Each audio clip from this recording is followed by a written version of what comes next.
দুনিয়ায় যে সমাজে দুটি জিনিস নিশ্চিত হয় সেই সমাজ দুনিয়ার বুকে মর্যাদার সাথে মাথা উঁচু করে বুক ফুলিয়ে দাঁড়াতে পারে। একটি হচ্ছে তার একটি উন্নত শিক্ষা, আরেকটি হচ্ছে সামাজিক ন্যায় বিচার। যেই সমাজে দুই উপাদান থাকবে অবশ্যই সেই সমাজের নাগরিকরা মর্যাদাবান এবং গর্বিত নাগরিক হিসাবে দুনিয়ার বুকে তারা সব জায়গায় পরিচয় দিতে পারবে। আমাদের দেশে দুঃখের বিষয় যে দুইটি উপাদান নিয়ে এখন চরমভাবে ক্ষতিগ্রস্ত। ন্যায় বিচার নির্বাসনে শিক্ষা ভাঙ্গাচোরা, না আছে কোনো নৈতিক ভিত্তি, না আছে তার কোনো বৈশ্বিক মান, কিছুই নেই। অনেকগুলো ইউনিভার্সিটি আমাদের দেশে, কিন্তু গ্লোবাল র্যাঙ্কিং এ কোথাও কাছাকাছি আমাদের কোনো অবস্থান নেই। অথচ আমাদের বহু পরে দেশ স্বাধীন হয়েছে, ইউনিভার্সিটি প্রতিষ্ঠিত হয়েছে, তারা র্যাঙ্কিং এ এখন ব্রাইট পজিশনে দুনিয়াকে লিড দিচ্ছে, আলো দেখাচ্ছে। আমরা পড়ে আছি অন্ধকারে। শিক্ষার জায়গাটা যখন নৈতিকতা এবং বৈশ্বিক মানে উন্নত হয় তখন সমাজের সকল শ্রেণী বেনিফিট। কিছুদিন আগে শিক্ষকদের একটা সমাবেশে হাজির হয়েছিলাম। ওনাদের অনেকগুলা দাবি দেওয়া, হয়তোবা সবগুলাই জেনুইন অথবা অধিকাংশ জেনুইন। তবে আফসোস করে বললাম যে আজকে আপনারা আপনাদের ছাত্রদের কাছে দাবি পেশ করছেন একটু করুণা পাওয়ার জন্য। অনেকে বিস্মিত, আমরা কিভাবে আমাদের ছাত্রদের কাছে এই দাবি পেশ করছি। আমি বললাম যে আজকে সরকারে যারা বসে আছেন, আদালতে যারা বসে আছেন, বিভিন্ন জায়গায় সমাজের যারা গুরুত্বপূর্ণ অবস্থানে বসে আছেন, তারা কোনো না কোনো দিন আপনার মতোই কোনো শিক্ষকের ছাত্র ছিলেন। সেদিন সেই ছাত্র মহোদয়কে অথবা ছাত্রী মহোদয়াকে আপনারা যদি ওই শিক্ষাটা দিতেন, যে শিক্ষা মানুষকে মানুষ হতে শেখায়, যে শিক্ষা মানুষকে পরস্পরকে সম্মান করতে শেখায়, ভালোবাসতে শেখায়, তাহলে আপনাদের মতো সম্মানিত লোকদের আজকে দাবি দেওয়ার জন্য অসহায় এতিমের মতো আজকে প্রেস ক্লাবের সামনে রাস্তায় বসতে হতো না। সঠিক রাস্তায় হাঁটতে হবে। সঠিক রাস্তায় হাঁটলেই সমাজের মুক্তি আসবে, বেঠিক রাস্তায় হাঁটলে কখনো আসবে। মর্যাদাবান এবং গর্বিত নাগরিক হিসাবে দুনিয়ার বুকে তারা সব জায়গায় পরিচয় দিতে পারবে। আমাদের দেশে দুঃখের বিষয় যে দুইটি উপাদান নিয়ে এখন চরমভাবে ক্ষতিগ্রস্ত। ন্যায় বিচার নির্বাসনে শিক্ষা ভাঙ্গাচোরা, না আছে এর কোনো নৈতিক ভিত্তি, না আছে তার কোনো বৈশ্বিক মান, কিছুই নেই। অনেকগুলো ইউনিভার্সিটি আমাদের দেশে, কিন্তু গ্লোবাল র্যাঙ্কিং এ কোথাও কাছাকাছি আমাদের কোনো অবস্থান নেই। অথচ আমাদের বহু পরে দেশ স্বাধীন হয়েছে, ইউনিভার্সিটি প্রতিষ্ঠিত হয়েছে, তারা র্যাঙ্কিংকে এখন ব্রাইট পজিশনে দুনিয়াকে লিড দিচ্ছে, আলো দেখাচ্ছে। আমরা পড়ে আছি অন্ধকারে। শিক্ষার জায়গাটা যখন নৈতিকতা এবং বৈশ্বিক মানে উন্নত হয় তখন সমাজের সকল শ্রেণী বেনিফিট পায়। কিছুদিন আগে শিক্ষকদের একটা সমাবেশে হাজির হয়েছিলাম। ওনাদের অনেকগুলা দাবি দেওয়া, হয়তোবা সবগুলাই জেনুইন অথবা অধিকাংশ জেনুইন। তো আমি আফসোস করে বললাম যে আজকে আপনারা আপনাদের ছাত্রদের কাছে দাবি পেশ করছেন একটু করুণা পাওয়ার জন্য। অনেকে বিস্মিত, আমরা কিভাবে আমাদের ছাত্রদের কাছে এই দাবি পেশ করছি।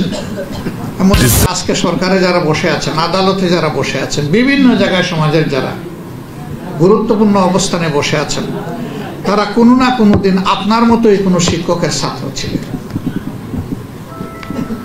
সেদিন সেই ছাত্র মহোদয়কে অথবা ছাত্রী মহোদয়াকে আপনারা যদি ওই শিক্ষাটা দিতেন, যে শিক্ষা মানুষকে মানুষ হতে শেখায়, যে শিক্ষা মানুষকে পরস্পরকে সম্মান করতে শেখায়, ভালোবাসতে শেখায়, তাহলে আপনাদের মতো সম্মানিত লোকদের আজকে দাবি দেওয়ার জন্যে অসহায় এতিমের মতো আজকে প্রেস ক্লাবের সামনে রাস্তায় বসতে হতো না।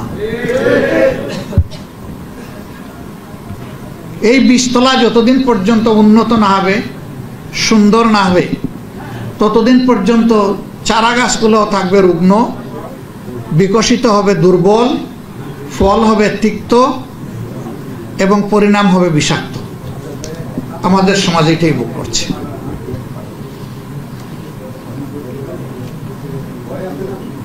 বিচারাঙ্গনে আপনারা যারা আছেন তাদের প্রতি আমার ছোট্ট একটা অনুরোধ, আপনারা বিচারকের অংশ। আপনারাই তো বলেন বার এবং বেঞ্চ মিলে বিচার। সকল বিচারকের একজন বড় মহাবিচারক আছেন। At the day of final judgement, সেদিন দুনিয়ার সকল বিচারক, আইনজীবী, ভিকটিম সকলকে সেদিন এবং উইটনেস যারা সবাইকে হাজিরা দিতে হবে। সেই দিনটা আল্লাহর বিচারে আমার অবস্থানটা কি হবে? ওই দিন যে ক্লিয়ারেন্স পেয়ে যাবে সে পরম সৌভাগ্যবান, আর যার ক্লিয়ারেন্সটি আটকা পড়ে যাবে তার ডেস্টিনেশনটা হবে বড় ভয়ঙ্কর। রাসূল পাক সাল্লাল্লাহু আলাইহি সাল্লামের জবানের একটা কথা অসত্য নয়। তার জীবদ্দশায় সবগুলার প্রমাণ বাস্তবে দুনিয়াবাসী প্রত্যক্ষ করেছে। তিনি বলেছেন, অল্প কিছু ন্যায় কাজের ঘাটতির কারণে যাকে সর্বনিম্ন শাস্তি দেওয়া হবে, তার শাস্তিটা হলো যেদিন থেকে জাহান্নামের আগুন জ্বালানো হচ্ছে সেই দিন থেকে ওই ব্যক্তির জন্য সেই আগুনে ইস্পাতের এক জোড়া জুতাকে উত্তপ্ত করা হচ্ছে, তা দেওয়া হচ্ছে। ভার্ডিক্ট ডিক্লারেশনের পরে তার পায়ের নিচে ওটা পরিয়ে দেওয়া হবে। তখন তার মগজ, কান দিয়ে, নাক দিয়ে এবং চক্ষু তার আইবল থেকে বের হয়ে যাবে। এই তিন জায়গা দিয়ে পানি হয়ে তরল হয়ে ফুটা ফুটা হয়ে পড়বে। একবার ব্রেইনের ম্যাটেরিয়াল শেষ হওয়ার সাথে সাথেই নতুন ব্রেইন আল্লাহ জায়গায় দিবেন এবং সাইক্লিক ওয়ার্ডারে তাকে এই পানিশমেন্ট, এই কনসিকুয়েন্স তাকে এক্সপিরিয়েন্স করতে হবে। এবং সেইখানে আবার কেউ আমরা কারো পক্ষে দাঁড়াতে পারবো না। তবে যদি আল্লাহ তার কোনো বিশেষ ব্লেসড স্লেভকে, বান্দাকে এই ব্যাপারে এলাও করেন, তাইলে তিনি কিছু বলতে পারবেন, কিন্তু তাকেও সঙ্গত কথা বলতে হবে। কাউলান সাদিদা, যা ইচ্ছা তাই বলতে পারবেন না, গুড় পেশ করে কথা বলতে পারবেন না।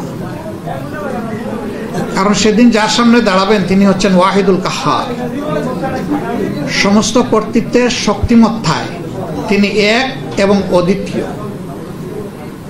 তাকে সেখানে চ্যালেঞ্জ করার কেউ নাই এবং প্রভাবিত করারও কেউ নেই। তিনি বায়াস্ত হবেন না, আবার তিনি তার কর্মে কোনো গ্যাপও দিবেন না।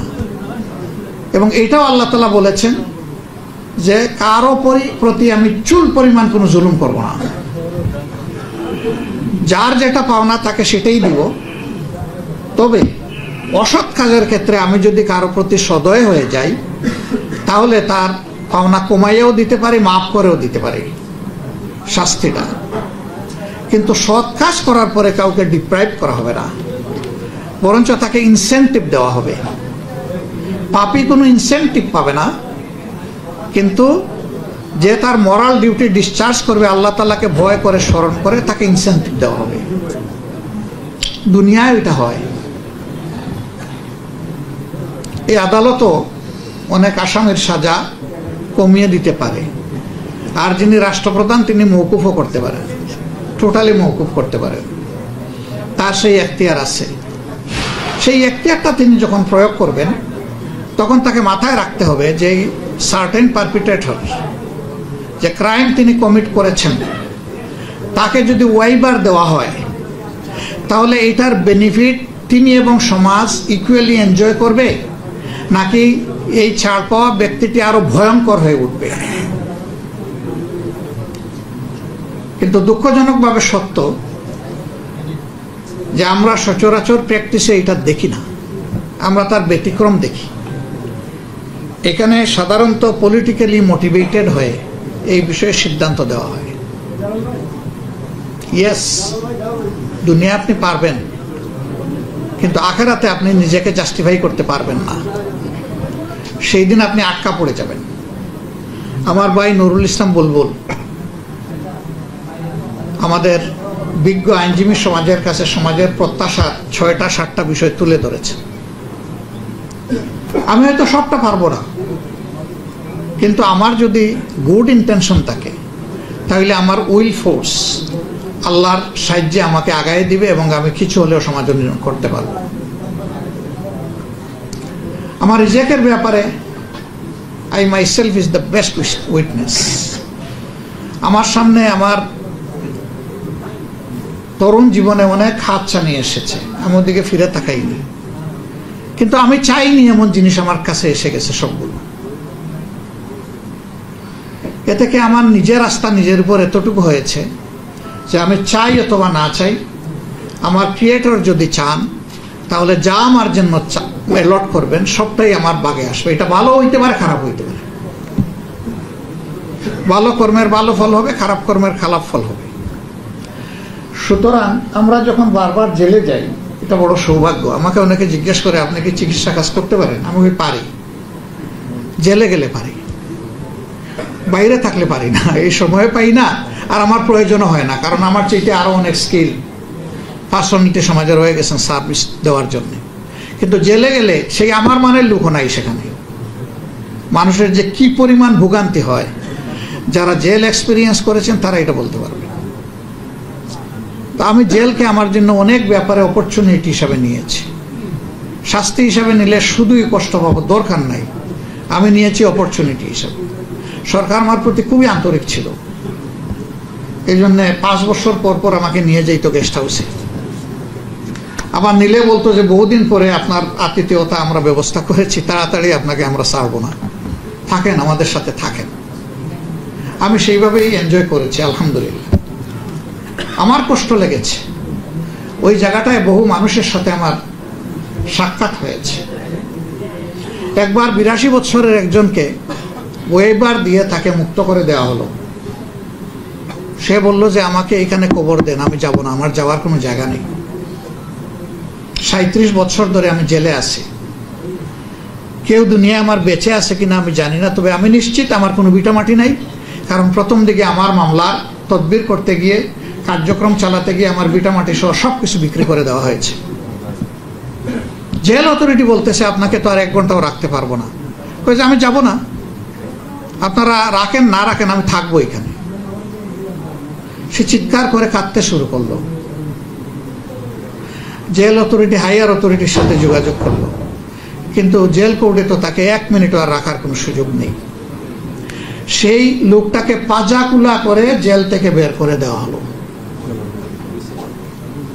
আবার অনেকে জেল থেকে বের হলে মনে হয় যেন মায়ের পেট থেকে নতুন করে আমার আরেকটি জন্ম হলো, সেই খুশির আনন্দে সে বের হয়ে আসে। আর এই লোকটা বলতেছে আমি যাব না, আমাকে এখানে কবর দেন। সেরকম বহু লোকের সাথে সাক্ষাৎ হয়েছে। আনডিউলি সে ভিক্টিমাইজড হয়ে বছরের পর বছর জেলে আছে, কিন্তু তার জন্য বলার কেউ নেই, করার কেউ নেই। এই জায়গাটা যদি আপনি 2-1টা কেস আপনার সারা জীবনে অ্যাড্রেস করতে পারেন, হয়তোবা আদালতে আখেরাতে এই লোকটাকে, ইনোসেন্ট লোকটাকে মুক্ত করার জন্য আপনি যে এখানে ফাইট করেছেন, আল্লাহ তাআলা সেখানে আপনার মুক্তির ব্যবস্থা করে দেবেন। এই অনুভূতিটা অন্তরে নিয়ে আপনারা পারেন, আপনারা পারবেন। আমি দোয়া করি, আপনাদের উপর আমার আস্থা আছে। শুধু সিদ্ধান্তের ব্যাপার, শুধু একটা উইল ফোর্সের ব্যাপার। সমাজে অনেক জায়গায় অসঙ্গতি আছে। এই অঙ্গনটা যদি রিস্ট্রাকচার করা যায়, রিফর্ম করা যায়, এইটাকে যদি ক্লিন করা যায়, সমাজের অর্ধেক যন্ত্রণা অটোমেটিক্যালি দূর হয়ে যাবে। আর বাকি যে অর্ধেক থাকবে আমরা সবাই মিলে দূর করতে পারবো ইনশাআল্লাহ। তবে এটা ঠিক, ড্রেনের পানি দিয়ে 14 বার হাত পা ধুইলেও একবারের ওযুর সমান হবে না। পানিটা অবশ্যই পবিত্র হতে হবে। এই জন্য সঠিক রাস্তায় হাঁটতে হবে। সঠিক রাস্তায় হাঁটলেই সমাজের মুক্তি আসবে, বেঠিক রাস্তায় হাসলে কখনো আসবে না। আমি হজ করতে যাব, মস্কোর প্লেনে উঠলে তো আমার মক্কা যাওয়া হবে না, আমাকে জেদ্দা অথবা মদিনার প্লেন ধরতে হবে, হজে যেতে হবে। আমরা মনে করি, বিশ্বাস করি, স্রষ্টা তার সকল সৃষ্টির প্রতি সবচেয়ে বেশি ভালোবাসা রাখেন।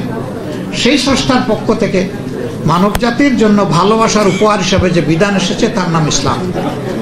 এটা শুধুমাত্র মুসলমানদের জন্য নয়, সমস্ত বিশ্ববাসীর জন্য। এই ইসলাম বেস্ট সলিউশন। ইসলামের আইনকে চ্যালেঞ্জ করার মতো কোনো আইন দুনিয়ায় এখন পর্যন্ত কেউ একটা আইন রচনা করতে পারেনি। আমরা বলি যে আমাদের মাদার ল হচ্ছে ইংলিশ ল, ইটস আনট্রু। আমাদের মাদার ল হচ্ছে ডিভাইন ল। যতগুলা আইন দুনিয়ায় প্রণীত হয়েছে তার ম্যাক্সিমাম আল্লাহর দেওয়া আইনকে অনুসরণ করে হয়েছে। এই জন্য বিদ্যমান আইনের সাথে কোরআনের আইনের সংঘর্ষ খুব কম জায়গায়। যেই জায়গায় সংঘর্ষ বুঝতে হবে কোরআনিক ল উইল প্রিভেইল, এবং বাকি জায়গা সেটা প্রিভেইল করবে না। আমার সম্মানিত ভাইয়েরা, আমরা রোজার একদম শেষ পর্যায়ে চলে এসেছি।